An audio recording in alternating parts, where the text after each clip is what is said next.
कपड़े भी बुढ़िया सास धो रही है। उस महारानी ने तो कर दिया अपना दिन का बस एक काम और हो गई फ्री। अरे ये भी भला कोई बात हुई कि घर की बहू बस एक काम करे। मेरी बहू की देही में तो जान ही नहीं है। एक तरफ ये शहर की खोखली लड़की तो दूसरी तरफ है मेरी गांव की तगड़ी बहू। उससे कितने ही काम करवा लो, मजाल नहीं कि वो हाय भी निकाल दे। माधुरी ऐसे ही कपड़े धोते हुए अपनी बहू के ऊपर गुस्सा कर रही थी। माधुरी शहर में आकर बसी हुई गांव की औरत थी जिसकी 2 बहू शहर में रहती थी और दूसरी गांव में ही रहती थी। माधुरी की शहरी बहू कामचोर थी। वो बस दिन में एक ही काम करती और उसी में बुरी तरह से थक जाया करती थी। ऐसे ही अगले दिन मैंने खाना बना दिया, अब तो मुझे थकान हो रही है, मैं कमरे में जाकर आराम कर लेती हूँ। पूजा सिर्फ खाना बनाने के बाद अपने कमरे में गई और आराम से बेड पर लेट गई। तभी उसके पास उसकी नंद आई। भाभी भाभी क्या कर रही हो? मेरा कॉलेज का प्रैक्टिकल है, आप मेरी उसे पूरा करवाने में हेल्प कर दो ना।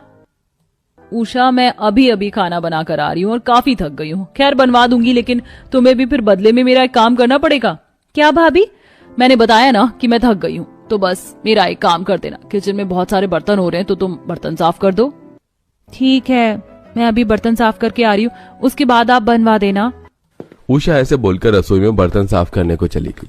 अभी वो खड़ी हुई ढेरों बर्तन धो ही रही थी कि तभी उसके पास उसकी माँ आई। क्या कर रही है बेटा? अभी अभी तो तू कॉलेज से ही आ रही है। माँ, मैं बर्तन साफ कर रही हूँ। भाभी ने बोला मुझे कि बर्तन साफ कर दो तो फिर वो मेरे प्रोजेक्ट में हेल्प करवा देंगी। कितनी शर्तें हैं इस निकम्मी बहू की हर काम में। दिन में अगर खाना भी बना देती तो इसे लगता है कि हम पर बहुत बड़ा एहसान कर दिया। माँ, मेरा भी जरा भी मन नहीं था बर्तन धोने का, लेकिन मैं भाभी को जानती हूँ, वो मुझसे ये काम करवाती, इसीलिए मैं धोने आ गई। अब मैं बस क्या ही बोलूं, तेरी भाभी की बातों पर तो मेरा खून खौल जाता है। मैं तो सोच रही हूँ कि तेरे ये प्रैक्टिकल वगैरह निपट जाए तो फिर पूरे परिवार को लेकर अपने गांव जाऊं, अपने पुराने घर में। वहां जब ये अपनी जेठानी को काम करता हुआ देखेगी तब इसे समझ आएगा कि मेहनत किस चीज का नाम है। माधुरी ऐसे ही बातें करने लगी। वहीं दूसरी तरफ उसकी ये सारी बातें रसोई के दरवाजे पर ही खड़ी पूजा ने भी सुन ली थी। ऐसा क्या करती हैं संगीता भाभी जो माँ को उनके इतने चर्चे करने होते?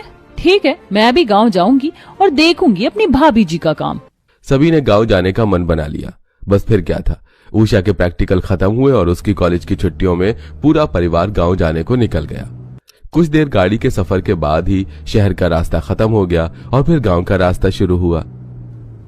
व्हाट द हेल, कितना खराब रास्ता है। चुप कर बहू, ऐसे आड़े टेढ़े रास्तों का भी अपना ही मजा है। माँ, पूजा क्या जाने इन रास्तों के बारे में, इसका तो ज्यादातर वक्त शहर में ही गुजरा है ना। हाँ वैसे वो बात तो है। माँ देखो, गाड़ी से अब हमारा गांव दिखना शुरू हो गया।